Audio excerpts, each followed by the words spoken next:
This is episode 422 of Wheel Bearings. I am Sam Abu-El-Samad from Telemetry.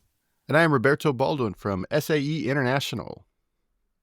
And Nicole is, today, actually all this weekend, she is scouting sites with her daughter and future son-in-law for their upcoming wedding. So they are driving around to various places in New Hampshire and the surrounding area to figure out where they want to do the event. So, best wishes to Nicole and Rose and Reza, and hopefully they find something that's good, that's not too insanely priced. Yeah, you just got to do like Sam and I and just get married on the beach. I mean, not to each other, but to our wives. Well, yes, yeah. Funnily enough, we both got married in Hawaii, with nobody else around. So. We're antisocial jerks. Yeah. No, I gave everyone a year notice that we were getting married on the beach. We're going to the Hawaii. We're getting married on the beach. You got a year. Go if you want to. Yeah. If you don't, it's fine with me. Yeah. We didn't even do that. We told my parents, and that was it. Okay, so you're more of an antisocial jerk than me. Yeah. I'm like low level. You're mid level.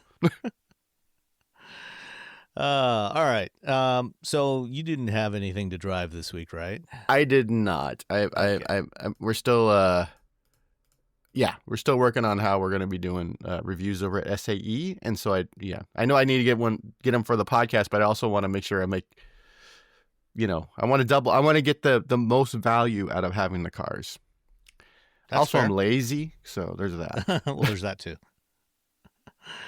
All right. Well, I had I drove two different cars. They're actually quite different. The first one was the 2025 Volkswagen Tiguan SE. So this is the third generation of the Tiguan, all new this year. And from a design perspective, I like this one a lot better than the previous generation. I was not a fan of the second generation Tiguan. It just, especially the version that we got here in North America. So elsewhere in the world, they have two different variants of the Tiguan. They had the standard one, and they had a long wheelbase one, which was originally developed for the Chinese market. And I think they're, depending on where you are, they're actually, one of them is actually not even called a Tiguan, but that's the longer one goes by a different name in some markets. But here in North America, we only got the longer wheelbase one. And I always thought the proportions were a little off. It just didn't work for me. I was not a big fan of it. Also, wasn't crazy about driving the previous Tiguan because it was a little on the heavy side, and it had one of the 63,000 variations of their 2-liter turbo 4-cylinder. Because you can get that engine in various Volkswagen Group vehicles from about 160-ish horsepower up to well over 300 horsepower in the Golf R. I think in the Golf R it was like 320, something like that. The version that they put in the U.S. market Tiguan had 178 horsepower, and it felt sluggish, to put it bluntly. It was. Well, it doesn't have to. We only get the long one, so now you're just Yeah, and I always felt the ergonomics of it, for the driver, always felt a little peculiar. The steering wheel felt kind of high and at the wrong angle. I don't know. I could never quite connect with that car. That's not true for the new Tiguan. New Tiguan, much better looking. I think it's a much more attractive design. Still has the 2-liter EA 888 engine. It's actually listed here as EA 888 Evo 5. And so this family of 4-cylinder engines, the 888, has been around for a while. This year, it's got 201 horsepower, 207 pound-feet of torque, and it's it's got an 8-speed automatic transmission, and it felt much better than the last Tiguan that I drove. Still not, what I would call sporty feeling in this form. In other markets, they sell versions of the Tiguan. They have like a GTI or GTX version of it that's got even more power. And the one that I had, interesting. I mean, oftentimes, when we get press vehicles to drive, they usually give us the high end models. They don't often give us, the mid level or lower trim levels. But in this case, they sent me the SE and front wheel drive, which is the one that, probably, unless you live, somewhere like Colorado or, places where they get, winter weather, this is the version that probably the biggest number of people are going to buy. So there's an S trim level, the SE is the mid-level trim, and there's an SEL. So this is, the one that's got a decent amount of equipment. Front-wheel drive, 201 horsepower. The performance is perfectly adequate. It's not going to get anybody real excited, but, it also doesn't feel as sluggish as the old one did. It's exactly what people the amount that they were like, I need a lot of power. No, you don't. Especially for a car like this. You're like, no, you don't. You just need to get around. Exactly. This is the one you're going to commute to work in. You're going to drop off the kids at school, pick them up, take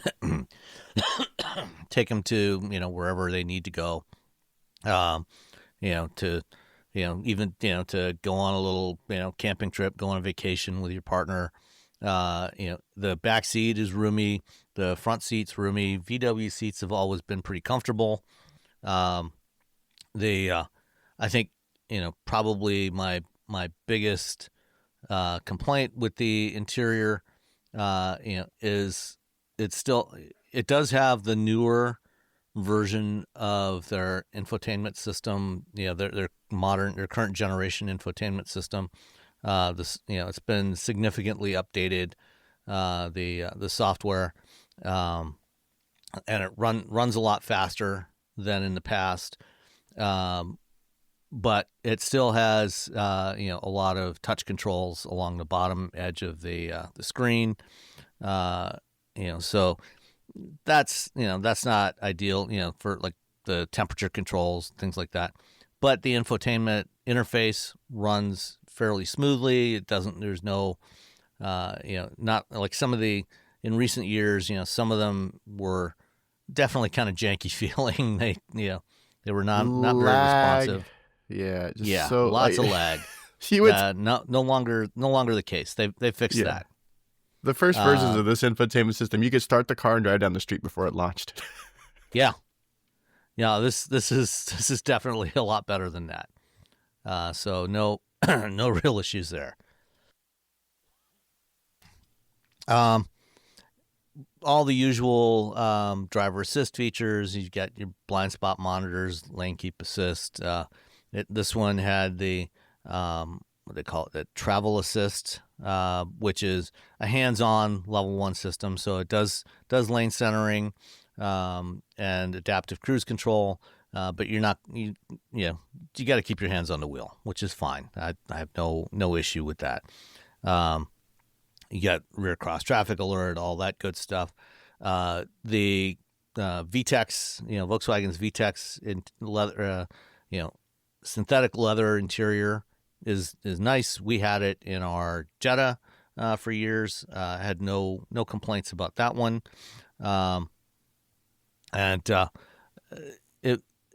Generally it feels pretty good. It doesn't feel as premium as, say, an equivalent Mazda. Mazdas have a much more premium feeling interior.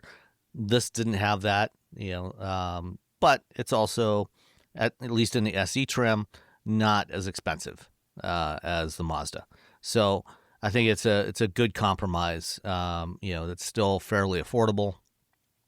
With the 8-speed automatic front wheel drive, it's rated at 28 miles per gallon combined, 25 city, 32 highway.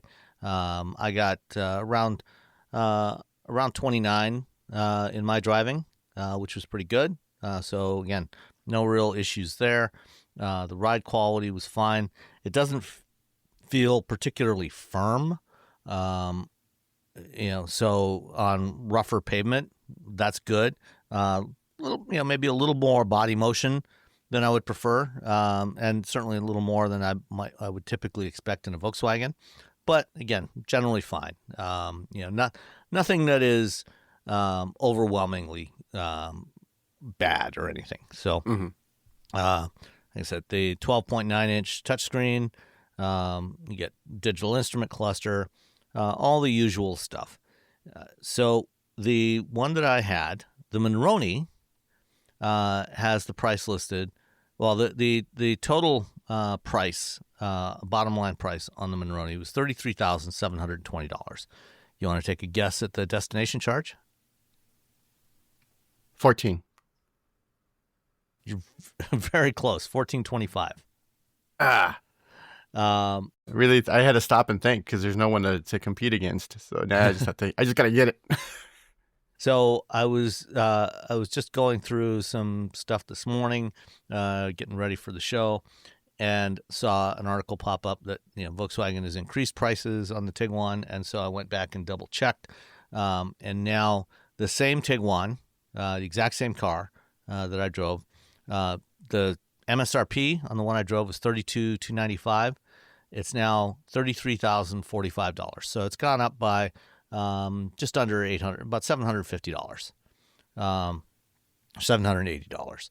So it has gotten a little more expensive, as most cars are right now. Most cars are getting more expensive. They did not increase the destination charge. The destination charge has stayed the same, so it's still $1,425. But so the price, no sneaky price increases like up front. Yeah, this costs more now. Yeah. Whoops. So it's a moderate, relatively moderate price increase given everything else that's going on. Let's see where the Tiguan's for the U.S. market are built in Mexico. They're built at VW's Puebla, Mexico assembly plant. They do build the transmissions here in the U.S., but they primarily, most of the parts come from Mexico or from Germany. The engines, I think, come from Germany. So it's it's definitely, I think worthy of consideration. Like I said, I like the new design. I think it looks a lot better than it did before. And it fits in, with the current generation of compactish, to mid-size crossovers, so CRVs, RAV4s, and so on.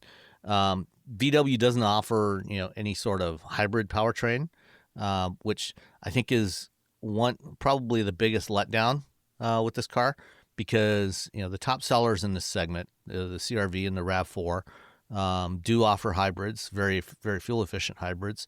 The Rogue is supposed to get a plug-in hybrid powertrain in 2026, basically the same system that's in the Mitsubishi Outlander. And in fact, the 2026 RAV4, which I'm going to be driving this week, is hybrid only. They no longer offer a non-electrified powertrain in there, so it's hybrid and plug-in hybrid are the only options in the new RAV4.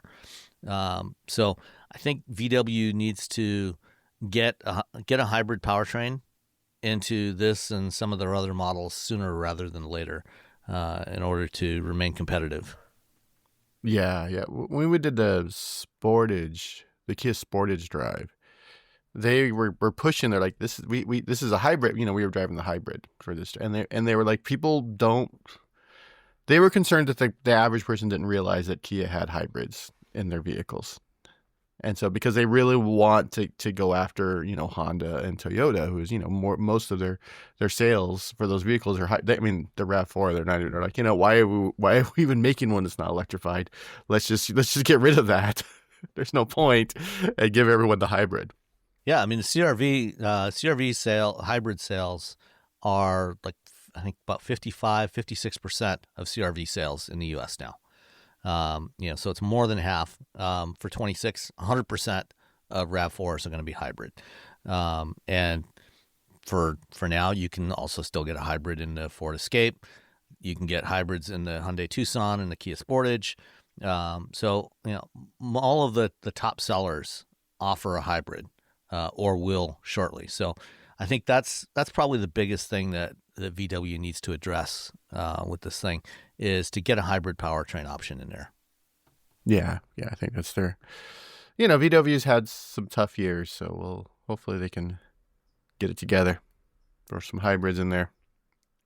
But it does look better. The old one looked like they forgot they had a long wheelbase, and so they did the design. They're like, oh no, we got to make it, we got to stretch it out, make it look all weird.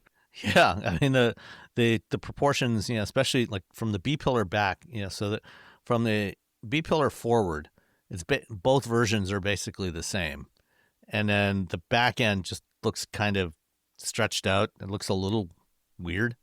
It's like they forgot, and then there's like, oh no, just stretch it, make it wide, just make it longer. It'll be fine. This one's much better balanced. Yeah, and just the rest of the overall contours I think look better too. Yeah, this looks like a much better designed vehicle.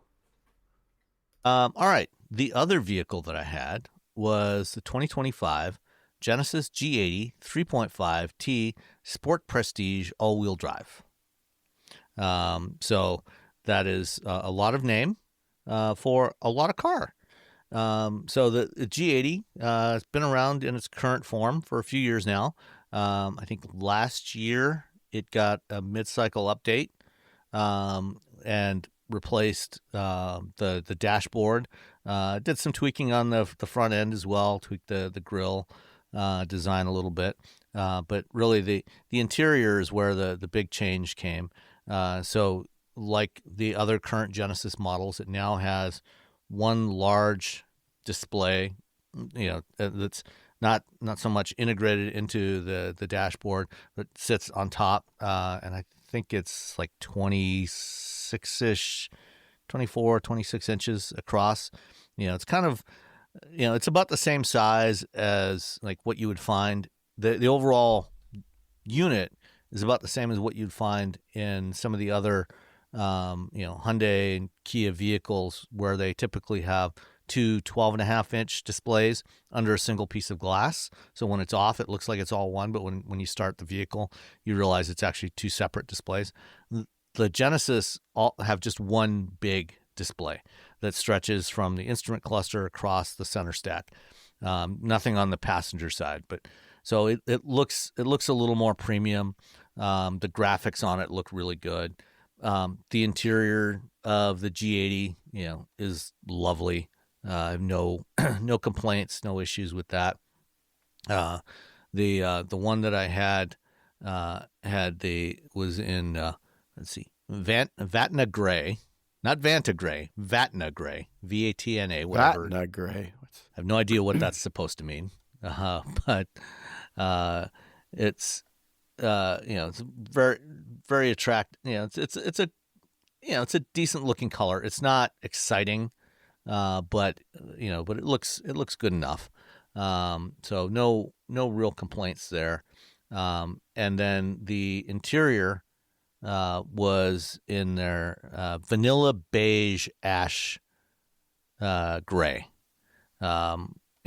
So it's not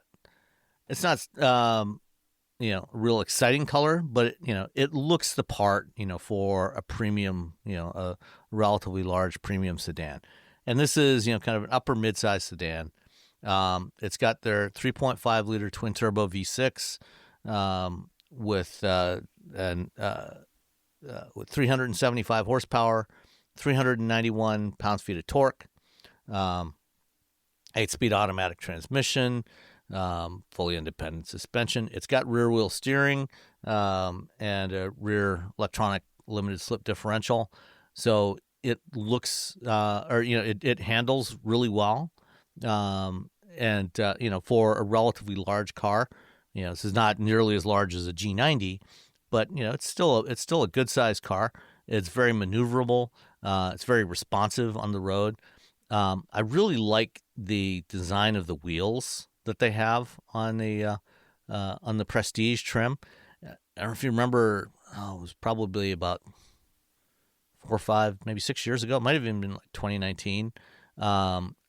They, one of their concepts, I think it may have been before the GV80 was launched. And they had this concept that was at the New York Auto Show. it was a 5-spoke wheel, but each of the spokes were perforated. It was kind of a mesh design, and this is the same basic design except it doesn't have all the holes in the spokes. So they're still solid, but it looks really good. It's a really attractive wheel, and it looks unique too. There's nothing else quite like it on the road that I've seen.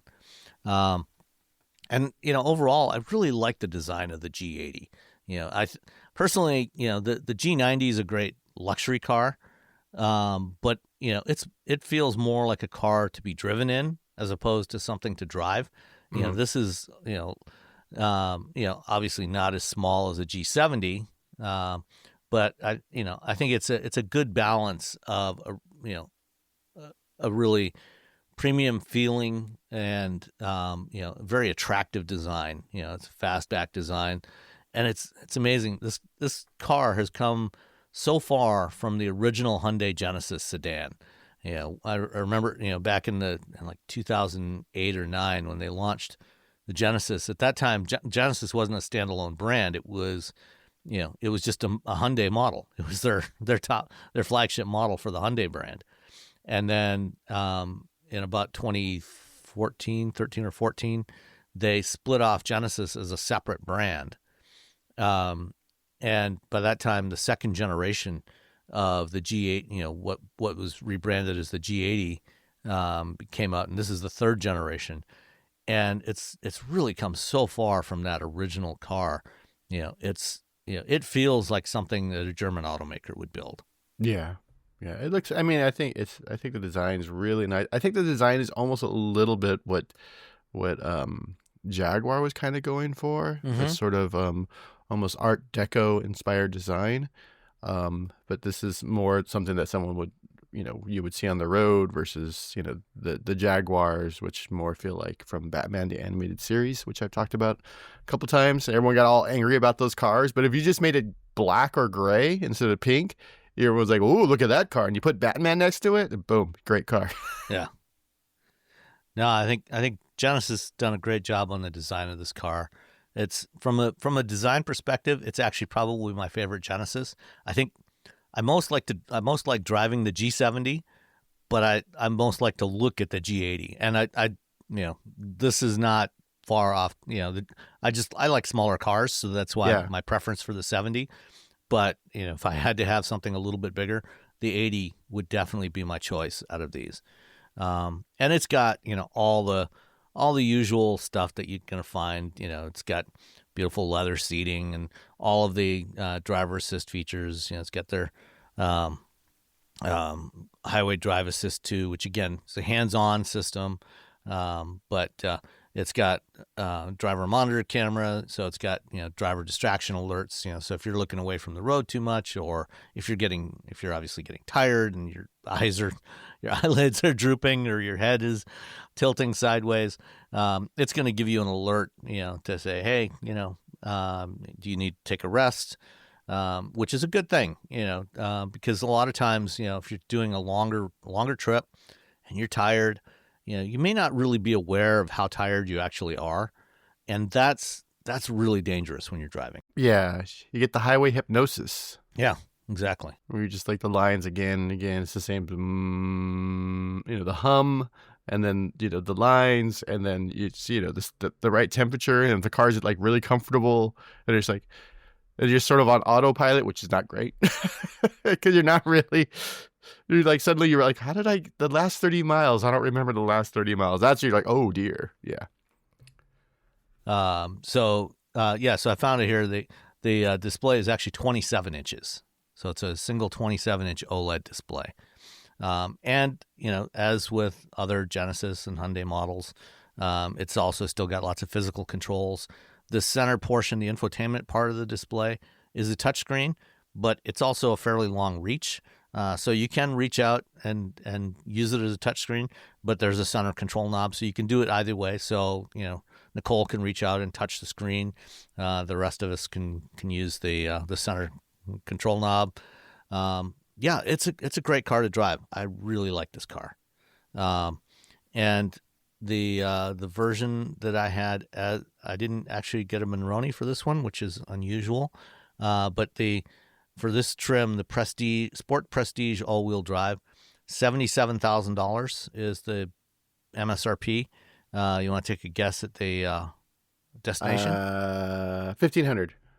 Oh, you're off by $5, $1,495. So the grand total came to $78,495.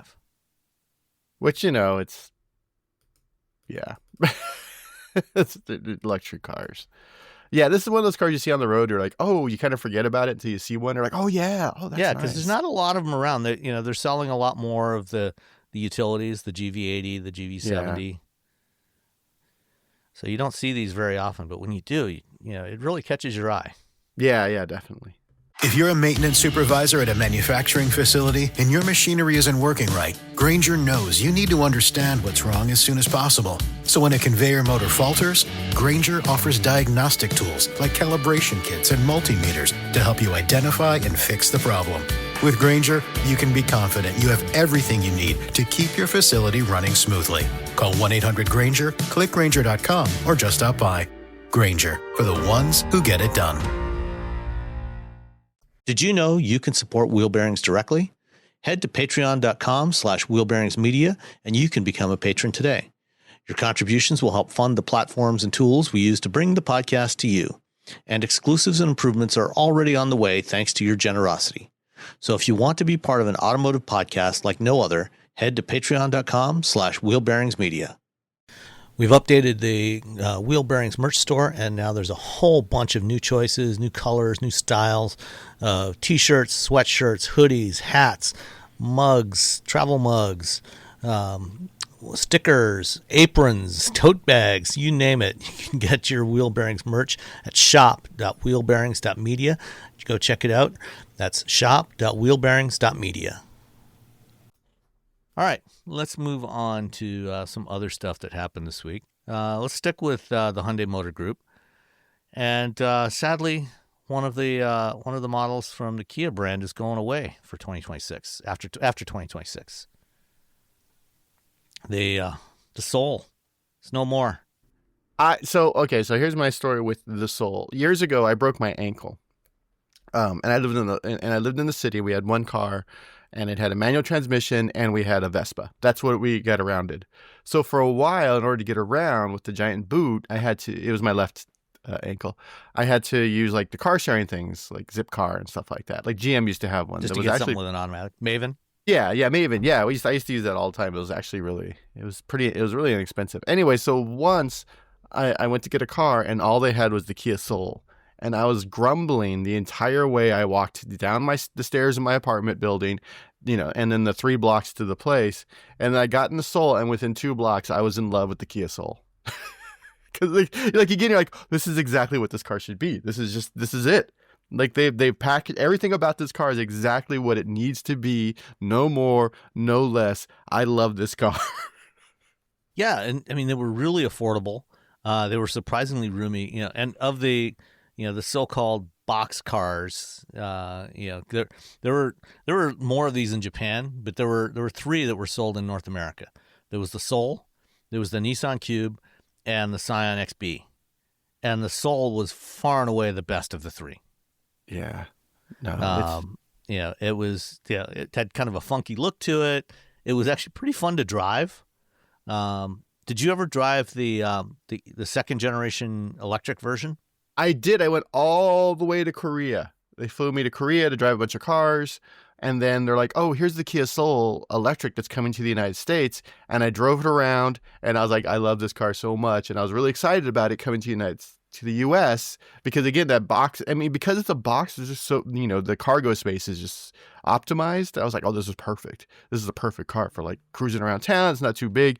And then they canceled it because we don't have enough batteries. Yeah.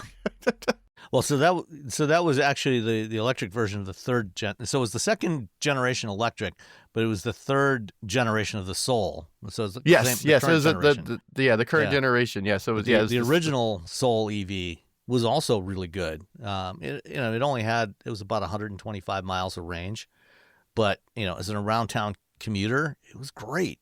And, unlike something like it wasn't as expensive as, a Fiat 500e or some of the other ones, that were relatively short range. And it was a lot of fun to drive. Yeah, no, this is a really a great car that I think a lot of people sort of dismissed. I mean, I dismissed it until I drove one. And those who have it really like them, and those, but I don't think it.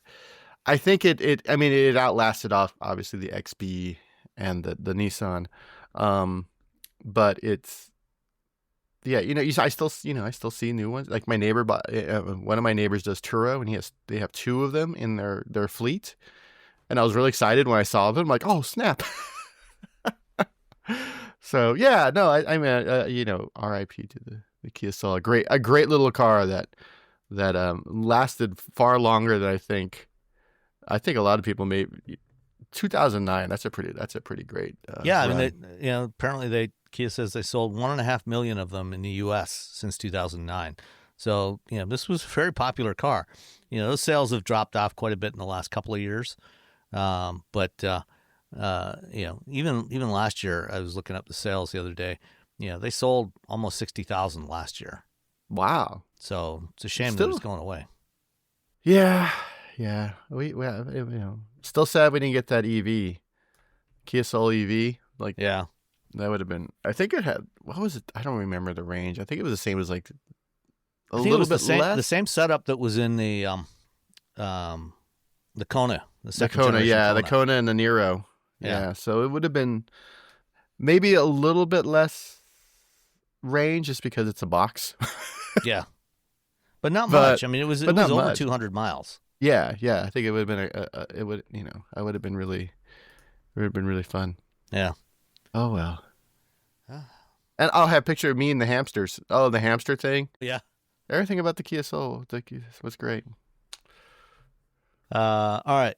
So on Monday, this past Monday, the Automotive Press Association had an event at Rivian's Tech Center here in Plymouth, Michigan. There was a fireside chat with R.J. Scaringe, the founder and CEO of Rivian, and I mean, he talked about tariffs and all the other stuff, but he did have some other updates. So they're getting ready to launch the R2. It's going to be going to production. They're building pre-production models, building pilots now, but full production should be launching in the first half of next year, so in the spring. So by May, June of next year, they should be starting deliveries of R2s to customers, and those are still targeted to cost about $45,000 base price, which is not cheap, but it's not bad. It's quite competitive, and this is an electric mid-sized SUV. It's using LG batteries this time. They're using new 4695 large cylindrical batteries or cells from LG that they're building in their new factory in Arizona. He was asked a bunch of other questions, but I asked about whether Rivian would consider changing up their interior user interface a bit, because in Europe they've got some new rules for the Euro NCAP standards that require vehicles to have physical controls for certain core functions, and then there's also the report that came out that last week that we talked about them redesigning the manual backup for the door latches, and basically Scaringe made it pretty clear that he has no interest in moving away from the touchscreen interface. He talked about how they've got the new controllers on the steering wheel of the R2, the new design that they've got on there. He promoted the idea that in the future most people are just going to be using voice to interact with things like climate control anyway. But things like adjusting the vents, I don't see how you're going to do that by voice. That makes no sense to me. I really like the Rivians a lot, but every time we're gonna do like this, I'm like, oh gosh, come on, just come on, just give us some. And again, this is for someone who really likes the Rivians. I really like the R1, R1S. I really like the R1T. I'm like, oh, these are great. They're midsize. The R1T is essentially the Ridgeline. Like the R1T is the midsize truck that Honda should have built. And but this just sort of doubling down because it saves them money at the end of the day. Hardware buttons cost money. It costs money to design them, to validate them, and then production. It complicates production. Putting all those pieces together in a dashboard, it does add extra cost. It was funny because there was when the Model 3 came out, Tesla kept trying to tell me, they're like, oh, this is about the future. I'm like, no, you're trying to save money. This is a money play. You're trying to save money. I understand, but let's not pretend this is like some sort of like fun, we're like Volvo with design. You're not, because the interior design is not great. It's boring. It's not. This is to save money. Like, oh no. I'm like, yeah, but it is. It's they're a new company, Rivian. They're going to try to save as much money as possible on what they're doing, and I understand that. But at the same time, no.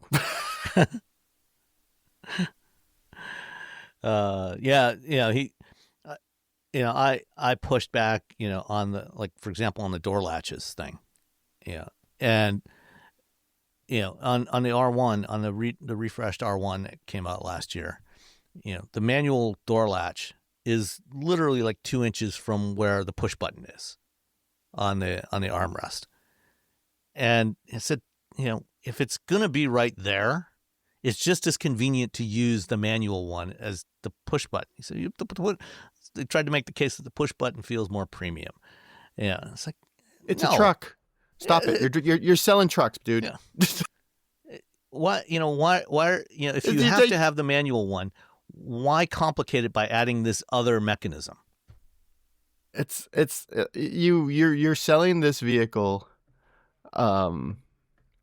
to people. You're telling people, everyone, oh, you can go camping, you can do this, you can do that.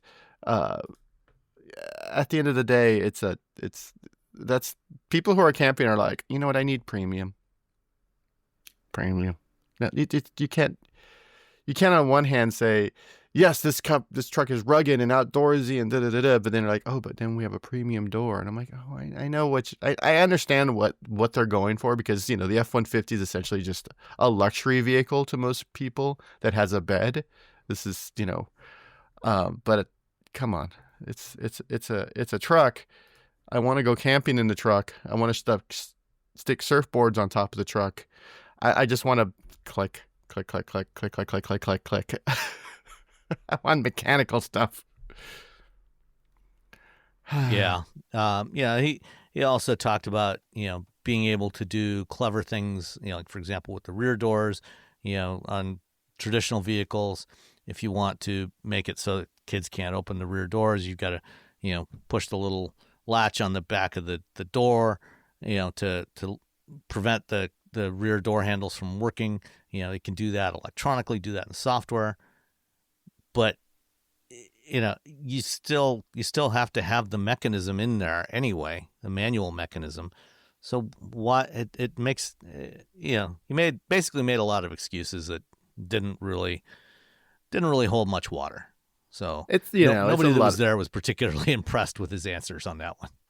It's the end of the day, the reality is we decided on this path. It's a lot of money for us to change this path because we already have things built. We're already building facilities. We always have things in production. We already have tooling like ready to go. Like, changing this path would cost us a lot of money. That's the answer. It's, you can talk around it, but at the end of the day, Rivian needs to make money. And Rivian decided long ago this is what they were going to do. And when they're like, hey, can you change this? They're like, no, we don't have big piles of cash like Hyundai, who can be like, oh, let's step back from putting everything in screen and put buttons back in. Hyundai has a ton of money.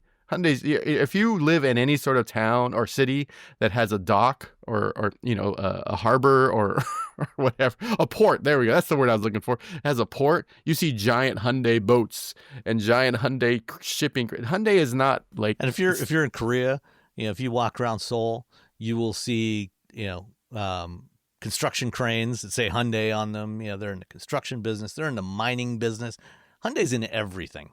Hyundai is everywhere. It's everywhere you want to be. The Hyundai is like the Honda of Korea, where Honda makes a lot of stuff that people don't forget about, except more.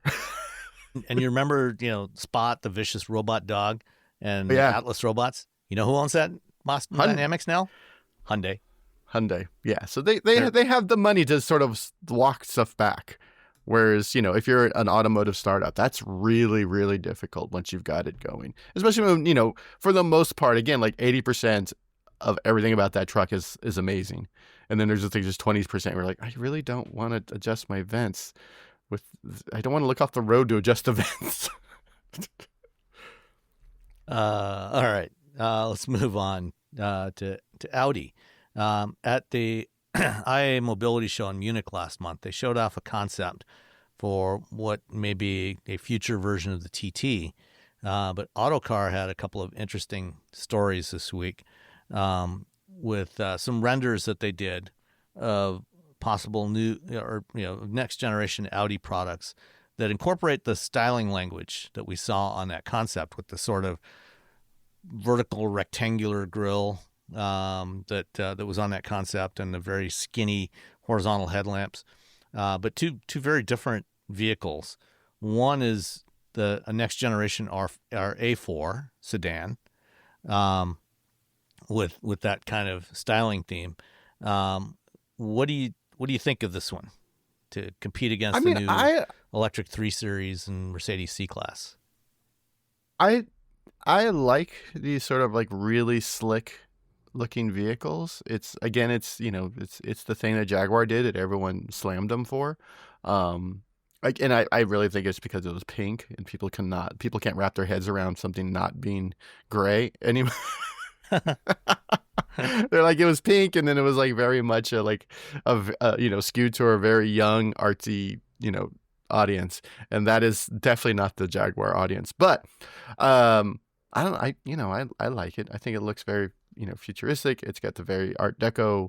Again, Batman the Animated Series. Every automaker's designer has been watching the Batman the Animated Series recently from a couple decades ago, and they're like, what if we made cars like that? So that's where we're moving into. We're gonna have a Mark Hamill Joker, and then a bunch of other stuff. I don't remember anything else from the show. Well, these both of these are renders that were done by Autocar, but I think that they're if it looks anything like this, that's going to be really cool. And by the time this comes out, one of the other things that Garinj mentioned was that the first VW Group products with the Rivian software from the deal they did last year.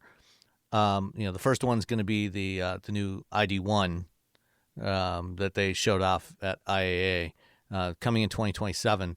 But over the next several years, there's at least 32 models from across the VW Group, from this entry-level Volkswagen EV for 20,000 euros up to, very expensive cars, presumably Bentleys and Porsches, definitely Porsches, and the high-end Audis are all going to use the Rivian software, and this is one of the vehicles that's expected to use that. Maybe it'll be nice. I still want manual vents. Now, whenever I touch the vents in my car, which apparently is all the time, I think about it. Yeah. Now I'm very You're aware. suddenly aware of it. You used to be, you just did it. Now I just did it. Now I realize I am like a handsy vent touching. The other one that that Autocar had is a new SUV, a premium SUV, to challenge the Mercedes G-Class and Land Rover Defender. And they're speculating that this could be based off of the Scout platform. It's the front end is interesting. I think they went a little too. I think it's the vents out, at the outer edges of the front fascia that are just like everyone. But I'm a big sucker for a big boxy all-wheel drive, 4-wheel. My God, my dog is he? Can you hear? He's snoring so loud. No, I can't hear him. Okay. Well, if you can hear him, I'm sorry. Anyway. Is that Bowie? Yes. Or Nico? It's Bowie. Well, anyway, yeah, I'm a big sucker for a big boxy, Land Rover G. The electric G Wagon. I absolutely fell in love with that car. I don't have I don't have G Wagon money. I don't have electric G Wagon money. I know. I think we talked about how much I like the Ineos Grenadier. Because I'm a big sucker for these sorts of vehicles that I have absolutely no use for where I live. No use for. I don't need those vehicles. I probably wouldn't buy one. I would like to move to the middle of nowhere in Hawaii or Alaska and then buy one. That's it. That's all I want to do. Except if you were in the middle of Alaska, would you really want something like a G-Wagon, like something as expensive as a G-Wagon? I would want. Or would you what want I would do with like TFL. I would do what Roman did and get like well, no, I think I might get the G Wagon over the Defender just for the sake of it'll be easier to get fixed. I mean, the G Wagon probably would be more reliable than the Defender. Yeah, that's what I'm going. Like reliability wise, I think a G Wagon would probably. I mean, they're on the other hand, they're literally built like tanks. They're like, what if we had a tank and you could Yeah. drive up a 45-degree angle? Okay. And then people just parked it on Rodeo Drive. What if we made an incredibly capable off-roader and no one ever took it off-road? What if we did that? Yeah. Yeah. Well, that is pretty much the modern G Wagon. Or at least the vast majority of the audience for that vehicle. Yeah. They still do the stuff. It still does all the stuff. They haven't sort of dumbed it down. They haven't let's take stuff out because people aren't going to do it anyway. They're still just we're just going to keep making it. Because apparently at one point society will collapse and those people, the rich people, want to be able to get away from the poor people. Yeah. All right. Well, I mean, they will just take off in their their eVTOLs and stuff and go about 100 miles and land in one direction. They're like, oh no. Or they'll have their special underground bunker where they hired a bunch of people who do security, and then those people will just turn on them and bring their families.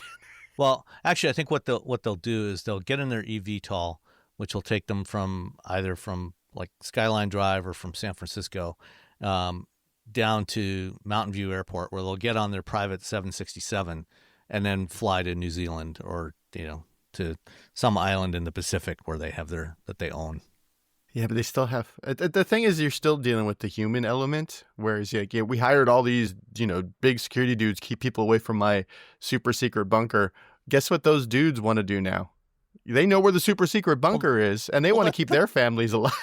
Well, that's why that's why all these guys are investing in robots, because they don't want any humans. They just want the robots. Yeah, that doesn't. Yeah. I haven't seen the Roomba. That's the robot that it's the robot that you can buy for your home that works well is the Roomba, and then that little mower, which is essentially just a Roomba for grass. The sort of walking around robots, unless it's like that beefy Boston Dynamics thing, they just at that time. I remember at the Tesla event, they're like, "Don't touch the robots, don't touch," because they're gonna fall over. Yeah. All right, let's move on to Stellantis. One of the things that people loved about the Slate truck is the fact that it has no infotainment system. You can just plug in your phone or your tablet and use that as your infotainment system.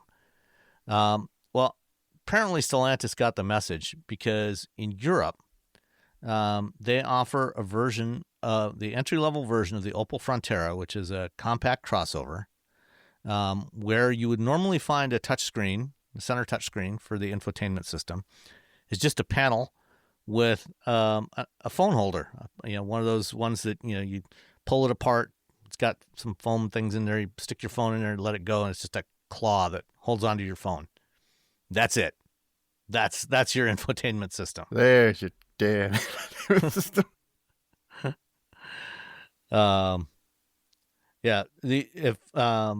Customers in Germany can pay an extra $1,200 to get a screen and a small slate of other features. But if you don't want a screen, you can just get the base one and just stick your phone in there. It's all good. You don't even have to buy a phone holder. It comes equipped with a phone holder. That's my only concern, is that it comes equipped. Because it's going to wear out. Or what if it's not the right size? Every once in a while I'll get a phone holder and it doesn't get wide enough. That's it. Like if you could swap it out like every few, just like unscrew it and pop it out and put the new one. Yeah, I mean, hopefully they have a way to do that. Yeah. And other than that, I'm like, yeah, that's just... I wonder if the car still has a modem though. That's sort of like my... I believe in Europe it's required for e-call. So cars, when there's a crash, it has to be able to call emergency assistance. So I think that's required. But other than that, I think that's the only thing it's there for. There you go. I guess there's a couple other Stellantis models in Europe. The Citroen C3 Aircross is also available, and the Citroen Ami is this little quadricycle thing. They're also available without a screen. But I think this could be a popular option. I think if automakers offered it here. My dad doesn't have a car that has a screen in it. Yeah. I don't think he'll ever buy a car with a screen in it. I just imagine him getting very angry at a car with a screen in it. So yeah, I think he would be like, I don't want that. Can I turn that off? Like, can you take it out? I don't want that. At the opposite end of the Stellantis lineup, a vehicle that we do get here in North America is the Jeep Grand Wagoneer, which is getting an update for model year 2026. I think last year, spring of 2024, when I was in a roundtable session with Antonio Filosa, who was then head of Jeep and is now CEO of the company, mentioned that one of the first things that he found odd when he came over and moved over to take over Jeep at the end of 2023 was that when they launched the Wagoneer full-size SUV, they tried to make it a separate sub-brand from Jeep. And so it didn't have any Jeep branding on the outside of the vehicle, except for like some really small Jeep branding inside the headlamp and tail lamp clusters. If you looked real carefully on the inside the headlamp clusters, it had the word Jeep in there. But other than that, it didn't say Jeep anywhere on the outside of the vehicle or on the inside for that matter. But he said, we're changing that. It's just going to be a Jeep from now on. And so the other thing was there was a lot of confusion about, Wagoneer versus Grand Wagoneer, and they had, Series 1 and Series 2 and Series 3 and all this nonsense. So they've done a styling refresh for the Wagoneer for 2026. It's now just Jeep Grand Wagoneer. It says Jeep in big letters across the front edge of the hood and across the tailgate. And no more Wagoneer. And it's got a new front fascia that takes inspiration from the Wagoneer S. I think those are all smart decisions. The Wagoneer, Grand Wagoneer, I'm like, why? What are we doing? Like, you don't... Stellantis isn't... they've had some tough years. Just give the people what they want. They just want the Grand Wagoneer. Don't make things confusing. Don't give people, you don't have, Toyota. Well, they have a crossover, an SUV. Every one of them's like 3 inches bigger than the one before it. But they sell really. They sell every one of those weird crossovers and SUVs because it's Toyota. Jeep, I think, just make it the Jeep, which is the brand. People are buying it because they want a luxury off-road vehicle. They want Jeep. They want Grand Wagoneer. Those are the things they want to hear. That's the thing they want to tell people. When you're like, well, we got the Jeep, well, you got the Wagoneer. But there's also the Grand Wagoneer, which even for me, it's my job. I'm like, what? I mean, okay, fine. You want to have two different, but no, just give it the Grand Wagoneer. Just say, hey, Jeep's got a big, fancy 3-row SUV. It's really pretty and cool. It's a luxury off-roader. Boom, Grand Wagoneer. Not like, hey, we got a big one, and then we got kind of a little one. It's not quite as good, but it's save some money. Settle down. Just make the big, expensive thing that people want to buy. Yeah, and so it's just Jeep Grand Wagoneer now. There's fewer trim levels. There's base. There's the Upland, which is the off-road version. It's lifted a little, has all-terrain tires and skid plates. There's Limited and Summit, and that's it. And then the pricing has been brought down quite a bit across the range. So the base model is about $1,700 more than the base Wagoneer was before, but it does have extra equipment. And then at the top end of the range, the Grand Wagoneer L Summit is about I think $16,000 or $17,000 less than the equivalent 2025 model. So that's cool. So one of the things that Bob Broderdorf, who's the head of Jeep now, talked about was, we're now aiming to just compete in the mainstream. We are, I asked, what, so does that mean you're no longer looking at stuff like the Cadillac Escalade and Lincoln Navigator? So yeah, we're targeting the volume of that segment, which is, the Chevy Tahoe, GMC Yukon, Ford Expedition. And so they've priced it accordingly. So across the range, it's now, the pricing is fully competitive with all of those models. Mm-hmm. I mean, again, another smart move, to be honest. And then to start with, when they start production later this fall of the 26 models, the only engine in there will be the standard output version of the 3-liter Hurricane 6-cylinder. What, not a Hemi? No Hemi. No Hemi everything. They're not ruling out a Hemi at some point, but acknowledged. Bob acknowledged that the key thing for the Hemi and the trucks is the way it sounds.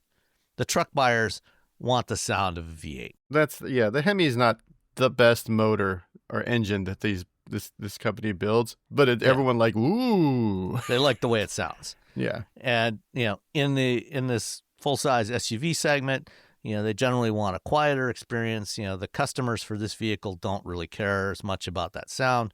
And so, going with the Hurricane 6-cylinder, better option. It's quieter. These customers are not so concerned about that. So you got more power than you got with the Hemi. It's better fuel efficiency. So they're going to start production with the Hemi, and then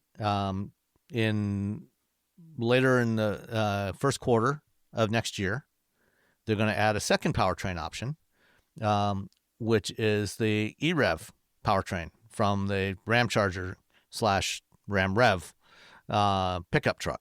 And so this is actually going to launch before the E-Rev pickup truck does. So this has the Pentastar V6 driving a generator, 92 kilowatt hour battery pack, 2 electric motors with about 600 and some horsepower, 620 horsepower, I think was the number. And it'll have about 150 miles of electric range and about 500 miles of total range. So it's a little bit less than the pickup because it's going to have it's first of all, it's heavier than the pickup, and the aerodynamics are a little bit worse than the pickup truck, oddly enough. But so the aero is a little worse. It's a little heavier, so it's going to have a little less electric range, and it's got a smaller gas tank. It's only a 20-gallon gas tank versus a 27-gallon tank in the truck. So it'll only go 500 miles. No. Yeah. Again, no one drives more than 250 miles without pulling over at this point. If you're young, if like in my late teens, early 20s, I could drive for 500-600 miles nonstop. But I still had to stop for gas, but I was fine. Now I'm like, what am I, like, 30 minutes from the house? I'm going to pull over. Yeah. So yeah, it'll tow. They haven't said exactly what the tow rating's going to be, but it'll probably be somewhere, around 8,500, 9,000 pounds. And it should be able to go, at least 200 plus miles, 200 to 250 miles, towing a trailer, with the range extender. And then when you do need to stop, you don't necessarily have to stop and charge it. You can just plug it. You can just fill it with gas and then keep going, and it'll be fine. The pull through charging stations are still not pretty. Not there's not a lot. There's very few of them. Like a pull through, so you can like pull your car up next to it, like a gas station. Yeah. That's not. Most of them are still like, hey, here's a parking spot. You're like, oh, okay. The Iona charging stations are doing that. A lot of the Iona charging stations, EA is starting to put some in. All of the GM EVgo stations at Pilot travel centers are all pull through like that, and I think they're up to about over 300 of those now. So there's more and more of the pull through charging stations available, but still. If you don't need a meal, if you just need, to get some fuel and, make a quick bathroom break, then you don't have to sit around for half an hour, 40 minutes charging the battery. If you are ready to stop for a meal, then you can also plug it in and charge that up. Yeah. Save a lot of money. And, with 150 miles of electric range, if you plug it in at home, you will almost never use any gas in this thing, which is, it's going to be just driving around. Yeah.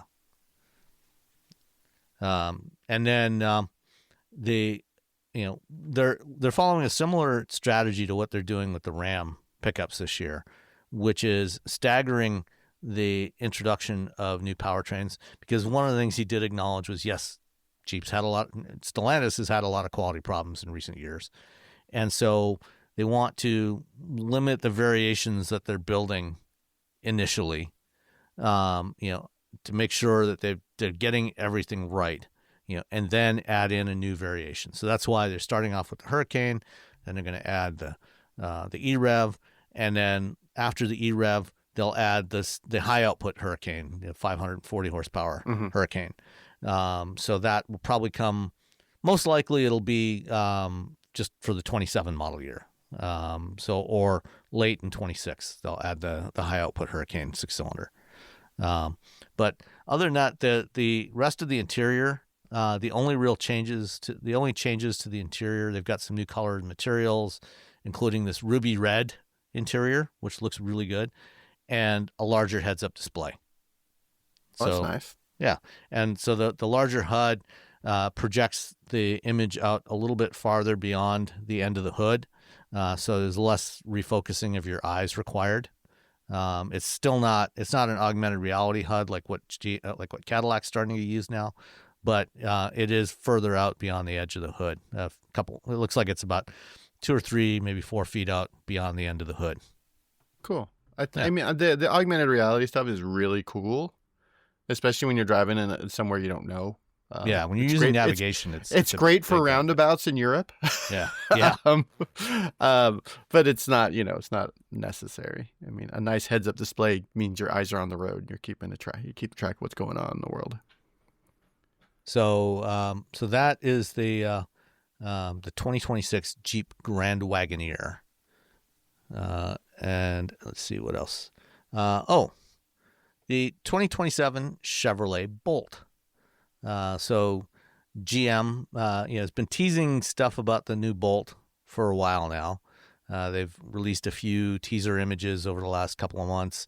And back in 2023, when they first announced that they were going to end production of the Bolt, they said it was going to come back by the end of 2025. And at some point along the way, they also said we're going to use lithium iron phosphate battery in there.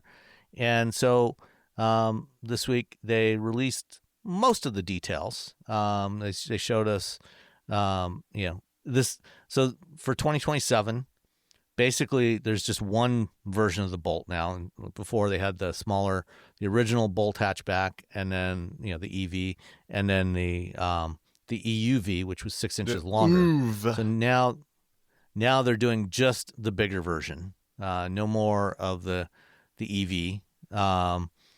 They call it a crossover, but I mean it's really just a slightly tall hatchback, but that's fine. It's a good size, and it doesn't look dramatically different from the old one, from the 2023 model. They've tweaked the front end a little bit, tweaked the taillights a little bit. The interior is all new, the dashboard's all new, but the big thing is the old Bolt was using electric propulsion components that were designed specifically for that and weren't really used never ended up getting used in anything else. So they didn't have much scale, and it ended up costing them more to build that. And so what they're doing for the updated Bolt is they've replaced all that stuff with stuff from what's known internally as their BEV3 architecture. So it's basically the same parts that you'll find in a Chevy Equinox EV. So same front motor.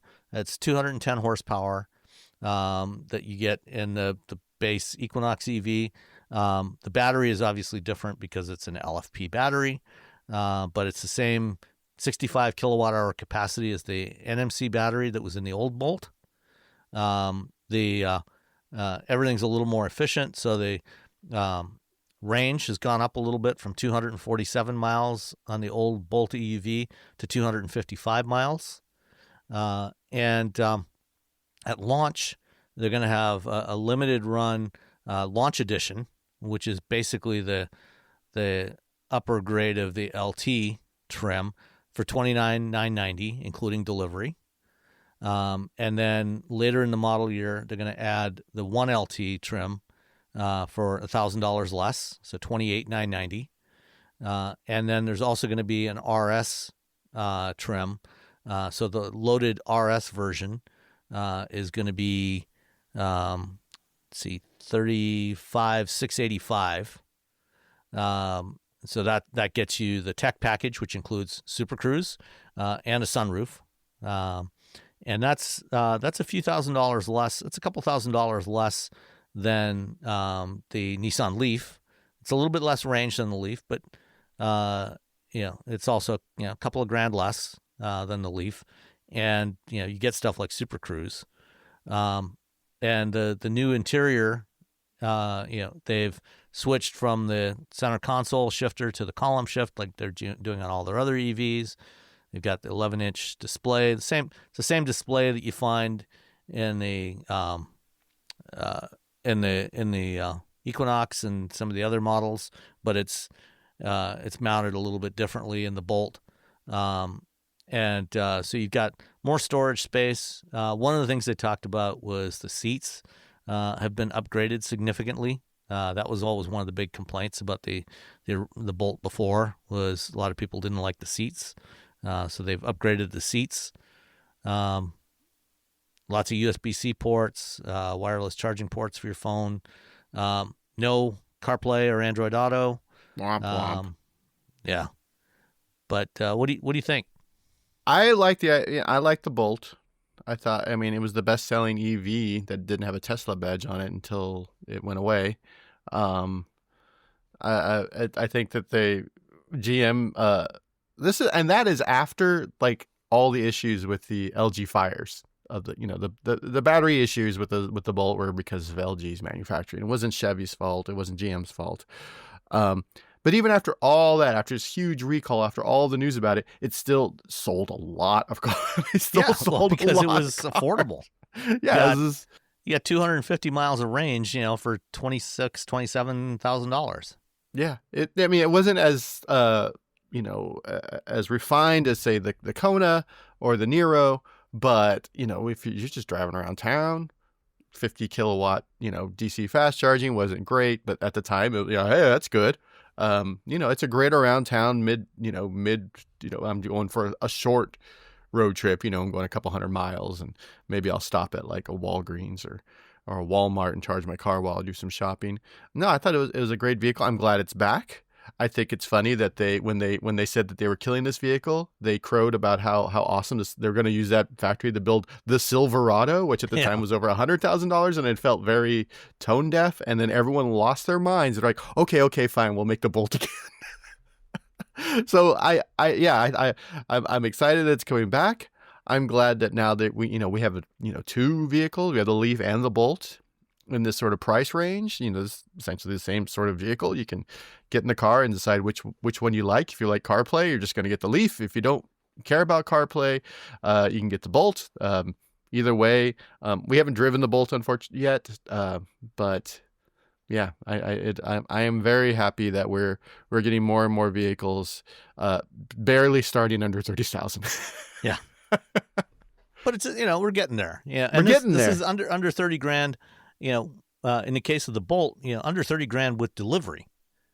So I mean the Leaf, that $29,990 price for the Leaf does not include the delivery charge. So you're really looking at 31.5. Yeah. So this is 30 starting price, and actually it'll be 29 starting price delivered. And it's got it's got a NACS port, faster charging than before, 150 kilowatt charging. They say it'll do 10 to 80% charge in 26 minutes, which is pretty reasonable. They're saying during the briefing call that we had on Tuesday morning or Thursday morning that they had an event in Los Angeles on Wednesday night for owners and some influencers that owned previous Bolts. And for that event, they had 4 cars that they drove from Detroit to Los Angeles. So they road tripped them just to demonstrate that this actually can be a not too unreasonable road trip car. 250 miles of range, reasonably quick charging, it's I think the changes that they've made are really good, it's got over-the-air update capability for everything now. So it should be, and also has, unlike the Leaf, has real one-pedal driving that will bring the car to a full stop. Dun dun. Yeah, you do get more range with the Leaf. See, that's the thing. But now there's competition. Okay, you can decide. You can go in and you can say, okay, I want to spend under 30,000 or under 33,000 after everything, or 34 after taxes and license and whatnot. But I want a relatively inexpensive EV, and now you have these two options, and the potential for more options that are coming at Slade and Ford with pickups. I think this is. I mean, to me, this is the right direction. The i7 is an amazing electric BMW. The Lucid Air is an absolute engineering marvel, but those are also so very expensive. Yeah, most people are never going to own one of those. Yeah.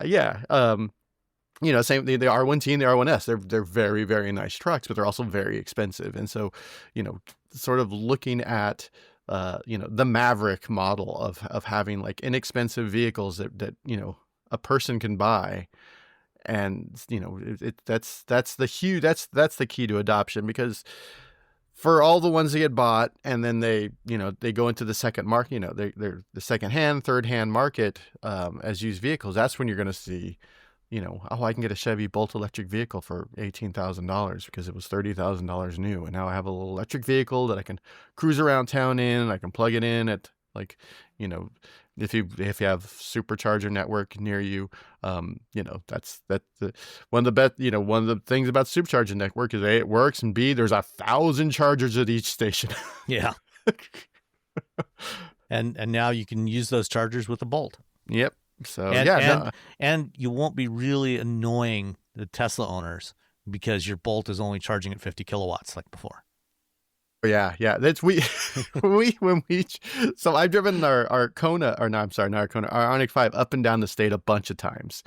California's a very large state, so it's like 1,000-mile round trip whenever I go to LA or Palm Springs or whatever. And I think I've waited once during all those trips like 5 minutes to get to a charging station. Like, it's even though it's Interstate 5, it's not as bad. It's gotten so much better, like waiting to charge your car, until we decided to drive back like on Christmas Day. We waited like an hour and a half, and there was all these Chevy Bolts in the thing. So I started playing the game. I'm like, oh, that car's gonna be done before that car. And my wife's like, what are you talking? I'm like, well, that charging speed. And then I leaned over to her. I'm like, there's like a Tesla station that has like 40 chargers like up there. She's like, why don't we go there? I'm like, okay, let me explain to you NACS and CCS and the like what's happened with the rollout, and let me explain to you Electrify America and how they how decided. long into this conversation was it before she stuck her earbuds in? No, she just got really angry about the whole situation. Okay. She's like, I don't understand why they don't have bigger stations like them. I'm like, well, see, the government forced this company to do this. She's like, what? Well, I remember like my local EA station, it's got 6 chargers. And when they first put it in, there was 2 350 kilowatt chargers and the others were 150s. And they were very unreliable. And one time, since this incident, they actually just a couple of weeks after this incident, they ripped out all those chargers and put in new 350s across the board. But that I had a Genesis GV60, which of course can charge at like 230 some kilowatts, and I went over to try it out on the EA station. And of course, at that time, one of the 2 350 kilowatt chargers was out of order, and the other one was being used by a Bolt. I made a whole video about this for SAE, about understanding what your charge rate was for your car.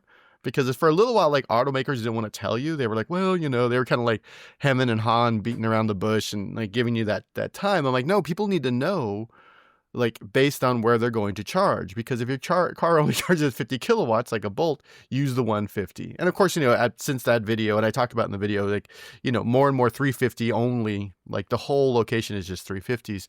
But yeah, like kind of, I think there's a lot of people buy these cars and then they get to the station and they're like, oh, this one's 350. Well, I'm going to charge this one, because in your brain, yeah, that makes sense. Yeah. I'm in a hurry. I got things to do. Except I'm a busy person. You don't realize, most people don't realize that, it's the lesser of, either the car or the charger that limits your charging speed. Yeah. So good times. Anyway, happy that the Bolt's coming back. Woohoo, Bolt. I liked it back in the day. I like the Bolt EUV. Hopefully they haven't like messed it up. It just looks like the same car. I don't think they have, I think they're just like, well, what about the chassis? I don't know. Just leave it the same. It's fine. People are fine. With an LFP battery, fires aren't going to be a problem anymore. So yeah. Their secret LFP and that battery will partner. last forever. Yeah. Even with the original one, I remember talking to their battery guy. He's like, we were like, well, how long are these going to last? And he's like, during their test, they thought like, okay, 80,000. It was like 250,000 miles. They're like, oh wow, okay, well, it's better than we thought. And that's the other crazy thing about batteries, is that they're in the vehicles, they're lasting longer than people anticipated, than the automakers anticipated. So it's it's good all the way around. It'll be nice when we can, I'm still fingers crossed for the Slate. You should also always be wary of a automotive startup, because building cars is hard. But if we get a $25,000 tiny truck, boom. All right.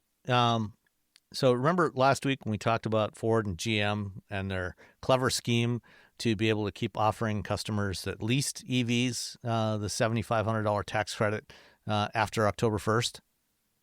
Yeah, well, not so much. So both companies did actually reach out to the IRS before they did that to confirm that, if we do this, if we have our finance arms buy these vehicles from the dealers and make the down payment on it, can we claim the $7,500 tax credit and then pass it on to, in terms of the lease payments, the monthly payments to customers when the dealers lease those out, even after October 1st. And they said, yeah.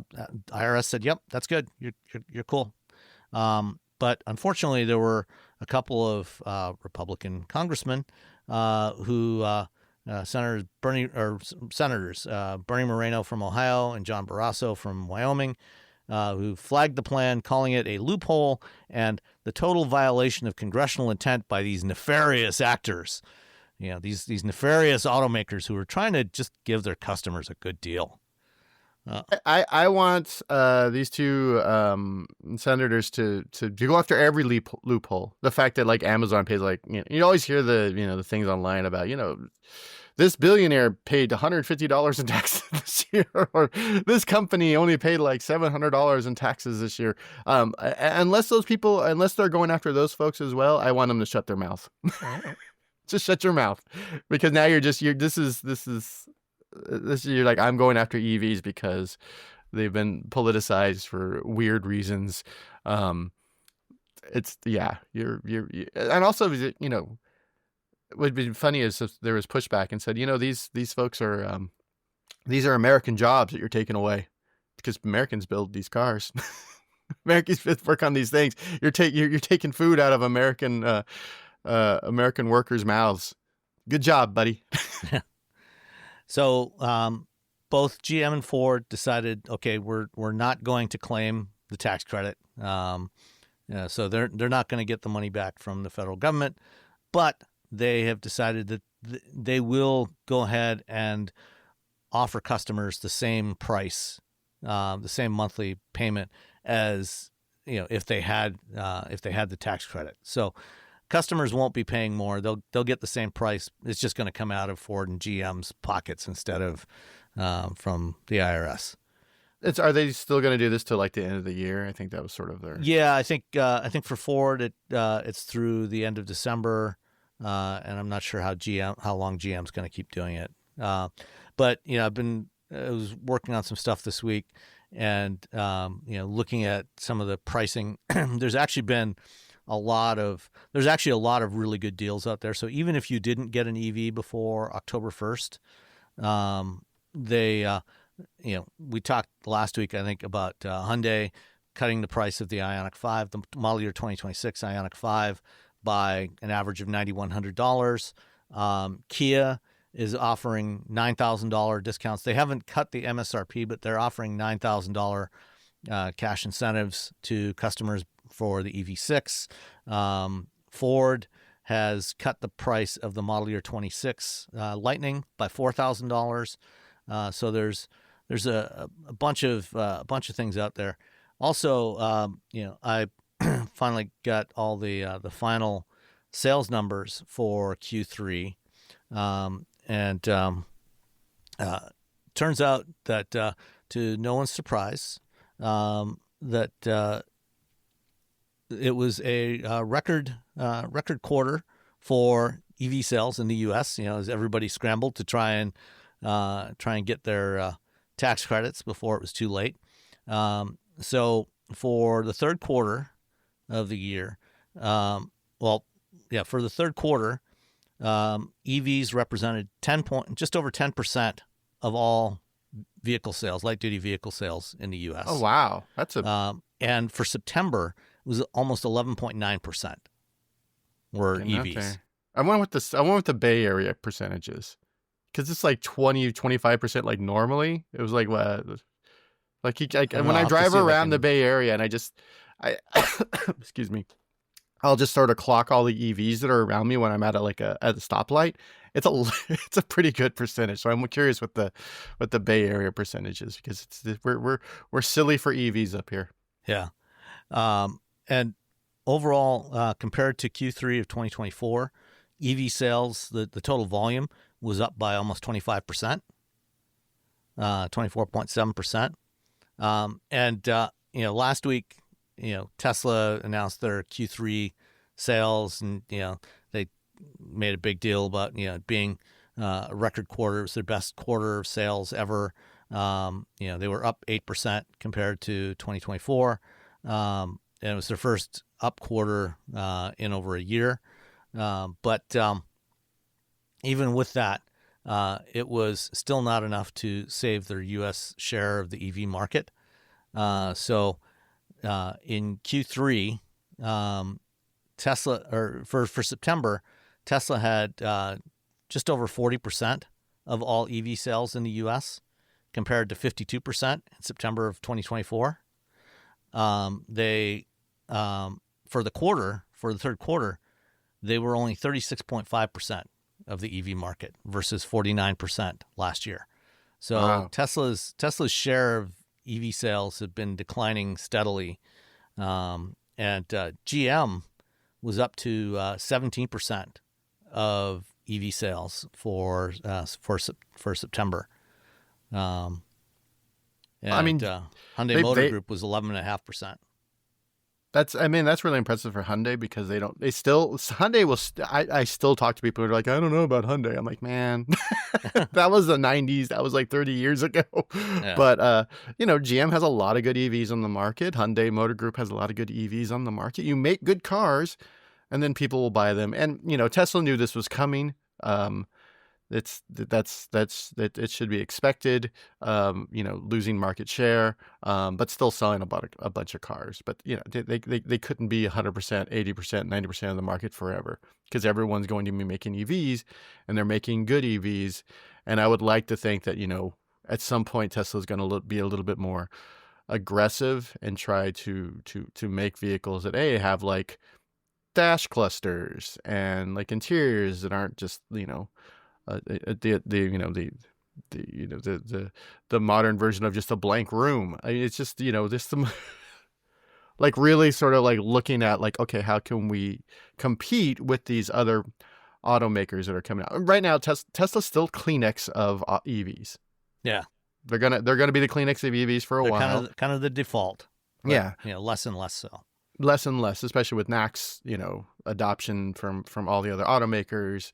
And it's, it's going to be an interesting few years. And again, I really wish Tesla was run by an adult, but that's not my, I don't make that decision. Yeah.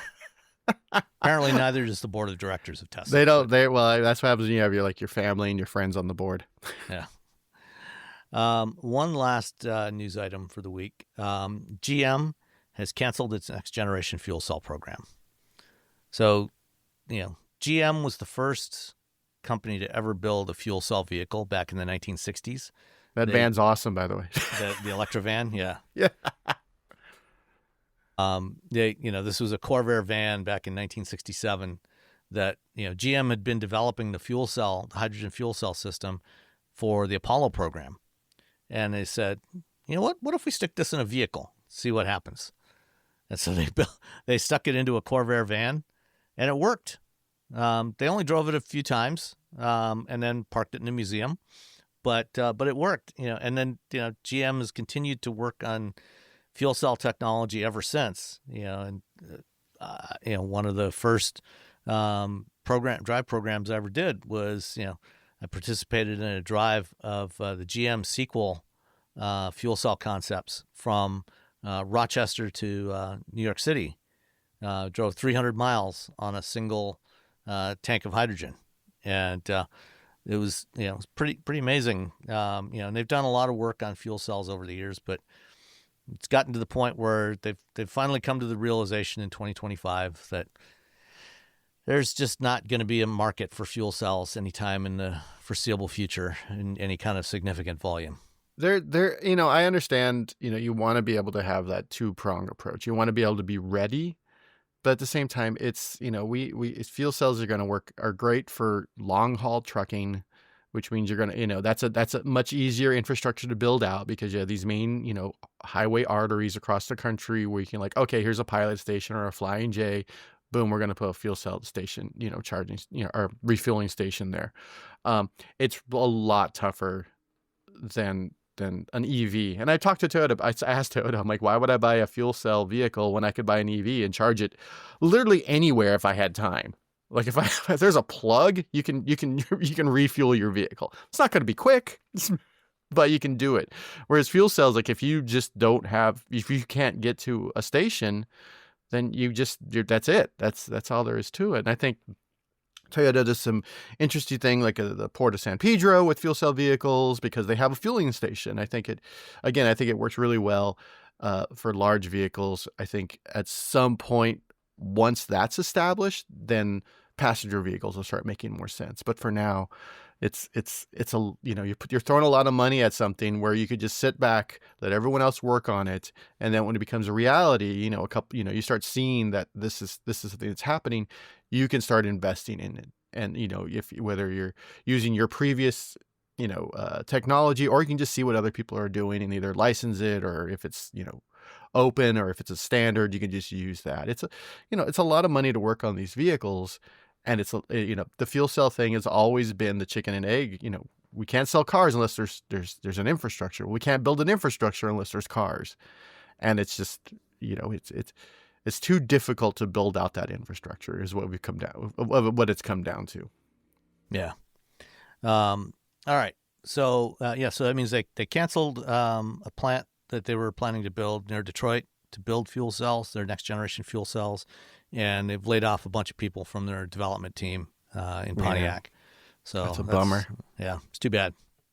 I hope that those folks are able to get jobs with, again, these big trucking companies. I think there's still stuff out there. The work is still being done. It's just passenger vehicles. It's a really tough sell.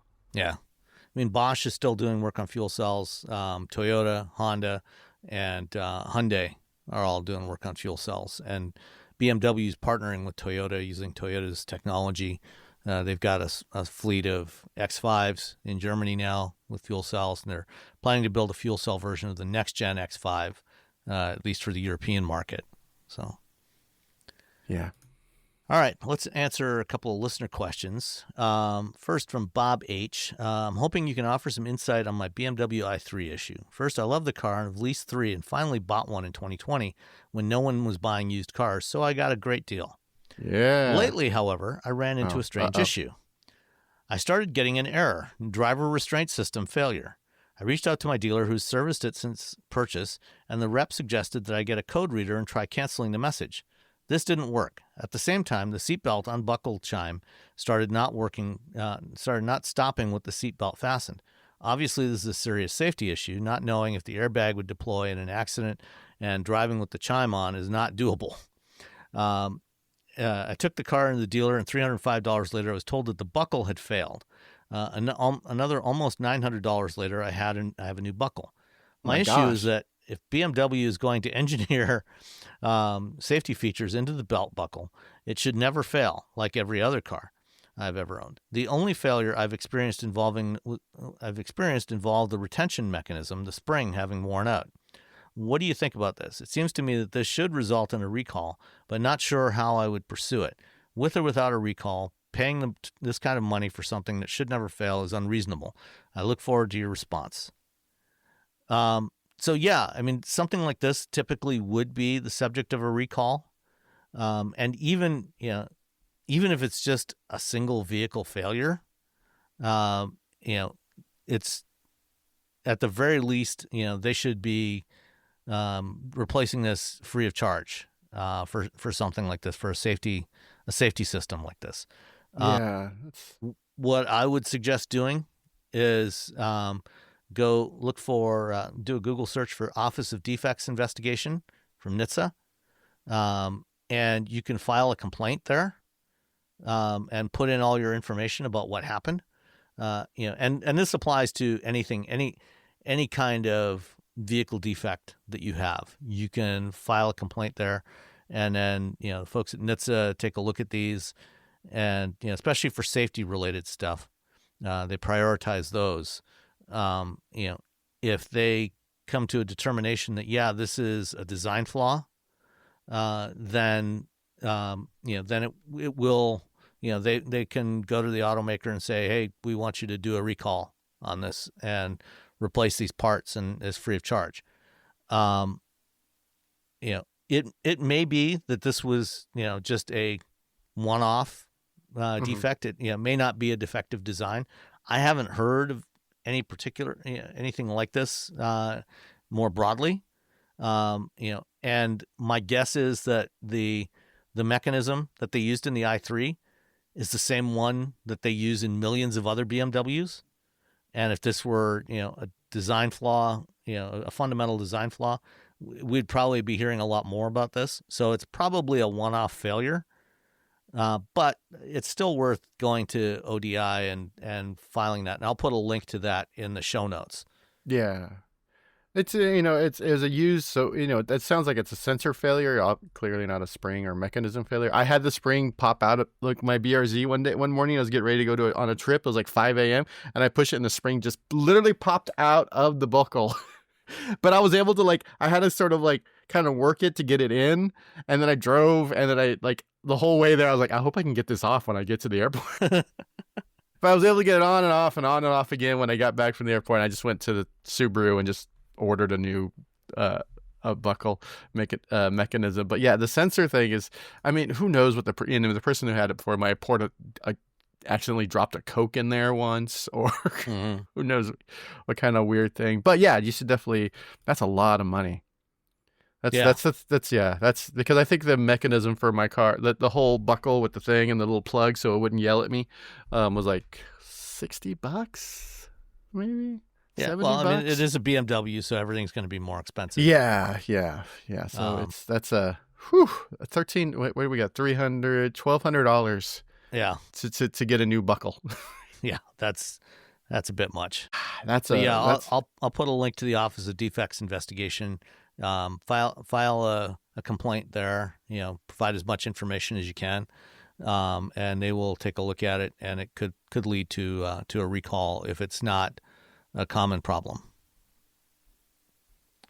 All right. And finally, from Andy from Melbourne, this is one that actually came in a couple of weeks ago, and it came in during a week when you were out. I think that was the week that you weren't feeling well. Last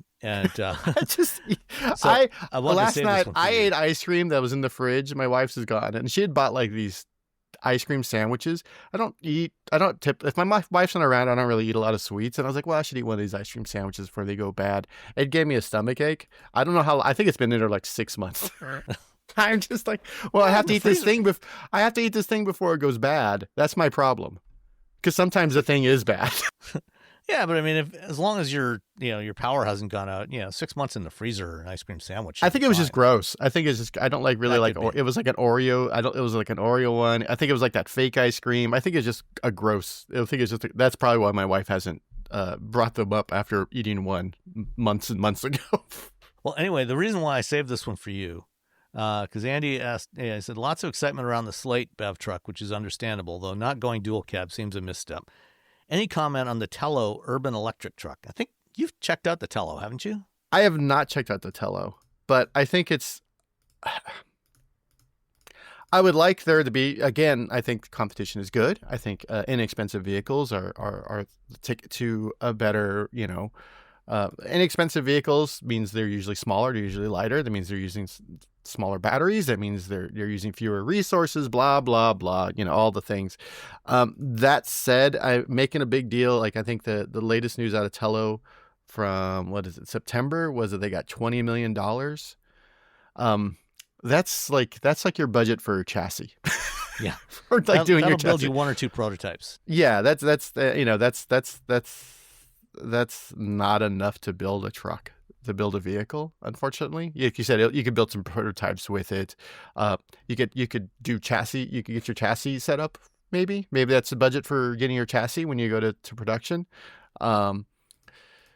We'll see. I think of the two, I think Slate is in a far better position to be something. We see a lot, again, the world, especially the Bay Area is littered with the corpses of EV startups. A lot of people we're going to make this, we're going to make this, some of them get bought, some of them pivot, but most of them just sort of fade away.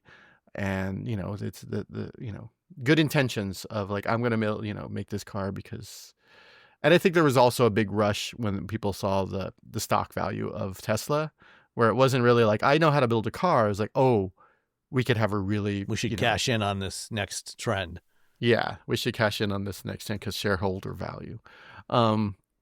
So that's, I think the Tello looks cool. I think it's interesting. That said, I don't know if they have enough capital to really do the thing they want to do. But I mean, it's a really interesting idea. So for those who haven't seen the Tello, this thing has about the same footprint as a Mini Countryman. So it's a small vehicle, but it's a 4-door pickup truck with a 5-foot bed. It's got a mid-gate, so you can slide a 4x8 sheet of plywood into it with the tailgate up.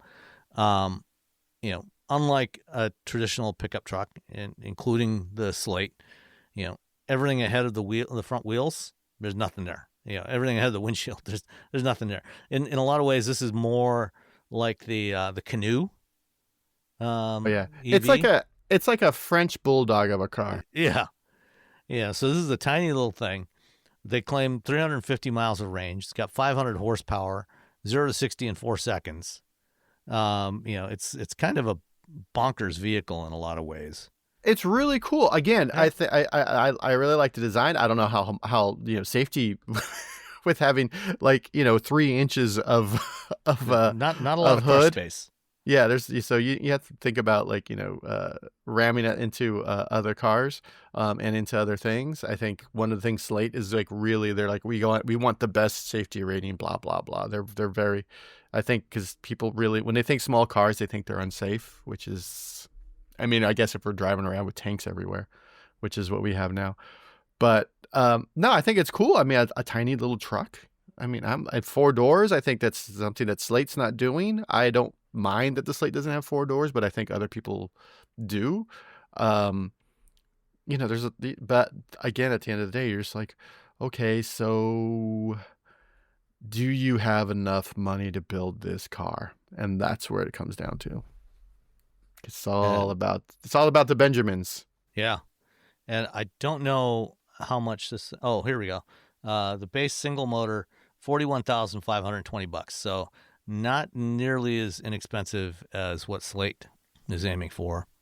Yeah. And again, it comes down to you just don't have the money to make an inexpensive car. That's the weird thing about building inexpensive cars. The margins are lower. So you still have to source all the stuff. I don't know who's on the Tello, who they are. I don't know if they're former car people working in the industry. Slate has a ton of automotive people who've been working in the industry forever, coming over. I'm not sure with Tello, but yeah, if they can make it happen, cool. If they can sell cars, awesome. But if I'm looking at this and I'm looking at a Slate and the Slate's $15,000 less, that's yeah. Again, I don't have friends. I don't need 2 doors in the back. You just need a place for your dogs. I just need a place for my dogs. And if you can take the rear window out, the whole rear back of the thing, and just put a roll cage on the back, and I just put carpet down, and then the dogs can just hang out in the back of the car like cool summer beach dogs. Oh, they'd love that. So yeah, I mean, it's an interesting concept. It even has an infotainment system, which for $40,000, I would hope so. But we'll see if it ever makes it to production. I am hopeful but not optimistic. Yeah. I think I'm far more optimistic about Slate than I am about Tello. I want them to succeed, but I'm not 100% sure Slate's going to make it either. So if anyone from Tello is listening, this is not a dig at Tello for what they're doing. This is a dig at the realities of building cars. Yeah. I think Slate will make it to production. Whether or not they're commercially successful is an entirely different matter. And I think it's going to be a lot tougher to sell that vehicle than a lot of people think. I am the flip side of that. I speak to more normies, regular just people who know about the Slate and are weirdly excited about it. Like my level of excitement. Who are just yeah. They're just oh, you do all this stuff to it. And so it's a toss up to me because they have over 100,000. I mean, $50. Yeah. it's nothing. I mean, that doesn't mean 100,000 people are going to buy this truck. But I think, there is excitement about it. But is it the excitement with the Bronco where people actually go out and buy it? Or is it excitement of the ID Buzz where people just don't buy it? Which is, that was sort of Volkswagen's fault for dragging that out and the price being too high. But yeah, so it's like, what are we doing? Is it Titanic excitement or Snakes on a Plane excitement? No one went and saw Snakes on the Plane after everyone got super hyped about it online. I think they got more excited about Sam Jackson than about the actual movie. Yeah, they just wanted to say, I get these snakes off my plane with swears. Yeah. So fingers crossed for Tello. I hope you guys make it. Tesla claimed, they had 2 million reservations for the Cybertruck, and so far they've sold about 55,000. Yeah, that's.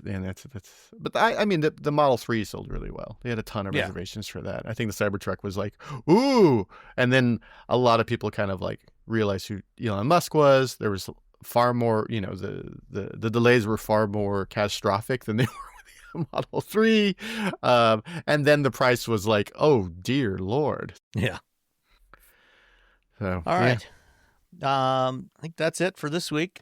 Thanks, everybody, for listening, and we'll be back next time. Bye.